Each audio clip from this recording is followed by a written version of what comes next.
બધા આગળ હાથ કરો. ચલો ઉપર હાથ કરો બધા. ખભા ઉપર હાથ, કમર ઉપર હાથ. તાળી પાડો, આદા પાડો. સરસ. ચલો બોલો, આજે આપણી થીમ કઈ છે? ફળોની. કઈ થીમ? હા, તો હું જેના ઊભા કરું ને એ એક ફળનું નામ બોલશે, બરાબર? ચલો નિદા ઊભા થો. એક ફળનું નામ બોલો. ગ્રેપ્સને ગુજરાતીમાં શું કહેવાય? દ્રાક્ષ. હા, તો દ્રાક્ષ કેવા કલરની હોય? બોલો બેટા. લીલા કલરની હોય. લીલા કલરની હોય ને? સરસ, બેસી જાઓ. ચલો તમારના ઊભા થાવ. ચલો એક ફળનું નામ બોલો. હા, સફરજનનો કલર કેવો હોય ઉપરથી? લાલ. અને કાપીએ તો કેવું નીકળે અંદરથી? સફેદ. સરસ. ચલો ફાતેમાં ઊભા થા બેટા. ચલો એક ફળનું નામ બોલો. મોસંબી. તો મોસંબીનો કલર કેવો હોય? ઓરેન્જ એટલે કેસરી. અને અંદરથી કેવો હોય? કેસરી. સરસ. ચલો મિસબા ઊભા થો. ચલો એક ફળનું નામ બોલો. મેંગો. મેંગો એટલે કેરી. હા, તો કેરીનો કલર કેવો હોય? પીળો. અને કાપીએ તો કેવો નીકળે? પીળો. સરસ, બેસી જાઓ. મારા ઊભા થાવ. ચલો બોલો એક ફળનું નામ. સ્ટ્રોબેરી. તો સ્ટ્રોબેરીનો કલર કેવો હોય? લાલ. સરસ, બેસી જાઓ. ચલો આયા ઊભા થાવ બેટા. ચલો એક ફળનું નામ બોલો બેટા. જામફળ. તો જામફળનો કલર કેવો હોય? લીલો. કેવો હોય? લીલો. સરસ, બેસી જાઓ. ચલો તાળી પાડો બધા. છે વાર્તા સાંભળવી છે ને? તો કાચબો કોને જોયો? જોયો બધાએ કાચબો? તો કાચબો ક્યારે? ક્યારે? અને હંસ જોયા છે? હંસ ક્યારે? પાણીમાં. તો આપણે આજે વાર્તા સાંભળીશું. કાચબો અને હંસ. એક મોટું તળાવ હતું. એ તળાવની કાંઠે એક રાણનું ઝાડ હતું. એ ઝાડ ઉપર બે હંસ રહેતા હતા અને તળાવમાં એક કાચબાભાઈ રહેતા હતા. કાચબાભાઈ તો આખો દિવસ બોલ બોલ બોલ બોલ બોલ કરે, ખૂબ જ વાતોડા. જે બી આવે એને જોડે આખો દિવસ શું કરે? વાતો કર કર કરે. આખો દિવસ બોલ બોલ જ કરે. અને હંસ એ બે ઝાડ ઉપર રહેતા હતા અને તળાવનું પાણી પીતા અને ત્યાં રહેતા હતા. હંસ અને કાચબા વચ્ચે ભાઈબંધી થઈ ગઈ. હંસોને કાચબા વગર ના ચાલે અને કાચબાને હંસો વગર ના ચાલે.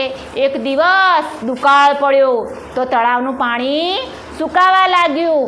તો હંસોને થયું કે હવે પાણી સુકાય છે તો આપણે શું પીશું? પાણી નહીં હોય તો આપણે મરી જઈશું. તો બાજુમાં એક બીજું મોટું શહેર હતું. ત્યાં શહેરમાં એક બીજું મોટું સરોવર હતું. તો હંસોને થયું કે અમે ત્યાં જઈએ. પણ એમને જતાં પહેલાં કાચબાભાઈનો વિચાર આવ્યો કે અમે જતા રહીશું તો કાચબાભાઈનું શું થશે? મિત્રોને મૂકીને તો ના જવાય ને. તો એમને તો કાચબાને મૂકીને જવાનું મન થયું નહીં. તો એમને એમ કે લાવો એકવાર કાચબાભાઈને મળી લઈએ. તો હંસો તો ગયા કાચબાભાઈને મળવા અને કાચબાભાઈને કહેવા લાગ્યા કે નદીનું પાણી સુકાઈ ગયું છે તો અમે બીજે જઈએ છીએ, બીજા સરોવરમાં જઈએ છીએ.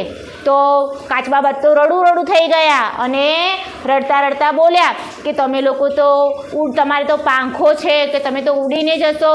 મારે તો પાંખો છે નહીં, પાણી વગર હું મરી જઈશ. તમે મને તમારી સાથે લઈ જાઓ. તો હંસો કહે તમારે પાંખો નથી તો તમે અમારી ગોળામાં ઉડી શકો નહીં. તમને કઈ રીતે કે હું લઈ જાઉં? તો કાચબાભાઈ તો વિચારવા લાગ્યા અને વિચારતા વિચારતા એમને તો એક યુક્તિ સૂજી અને પછી એ તો કહેવા લાગ્યા હંસોને કે એક કામ કરો, તમે એક લાકડી લાવો. તમે બંને હંસો તે લાકડી ચાંચ વડે બંને છેડે પકડો અને હું વચ્ચેથી ત્યાં મારા મોઢા વડે લાકડી પકડી અને ત્યાં લટકી જઈશ અને પછી તમે મને લઈ જજો. તો હંસોને તો કાચબાબાઈની યુક્તિ સારી લાગી અને પછી બંને લાકડી લાવ્યા અને એક શેડો એક હંસે પકડ્યો અને બીજો શેડો બીજા હંસે પકડ્યો અને કાચબાબાઈએ મોંમાંથી વચ્ચેથી લાકડી પકડી અને પછી હંસો તો ઉડવા લાગ્યા અને ઉડતા ઉડતા એક ગામ આવ્યું. તો એ ઉડતા હતા તો એ ગામના બધા લોકો આમ ઊંચે જોઈ અને કાચબાને અને હંસોને જોઈને હસવા લાગ્યા. તો કાચબાભાઈને તે સહન થયું નહીં અને ગુસ્સો આવ્યો અને કાચબાભાઈ તો બોલી ગયા. જેવા બોલવા ગયા એવા ધડામ લઈને નીચે પડ્યા એટલે કાચબાભાઈના તો રામ રમી ગયા અને કાચબાભાઈ તો ત્યાં મરી ગયા. હંસોએ એમને બહુ સમજાયા પણ હંસોની પણ વાત એમને માની નહીં અને મરી ગયા. ખબર પડી ગઈ બધાને?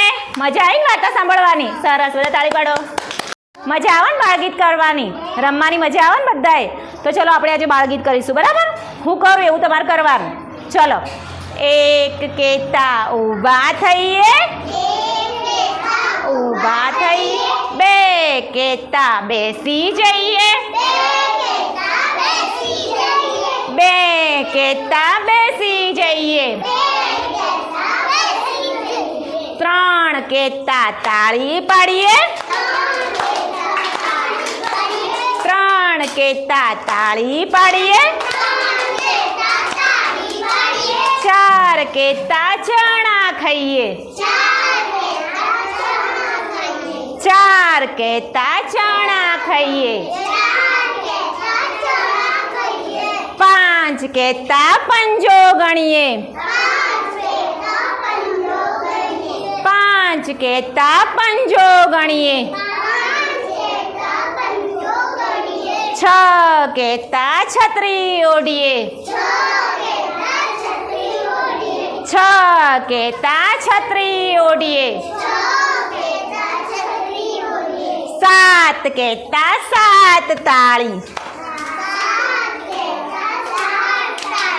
સાત કેતા સાત તાળી.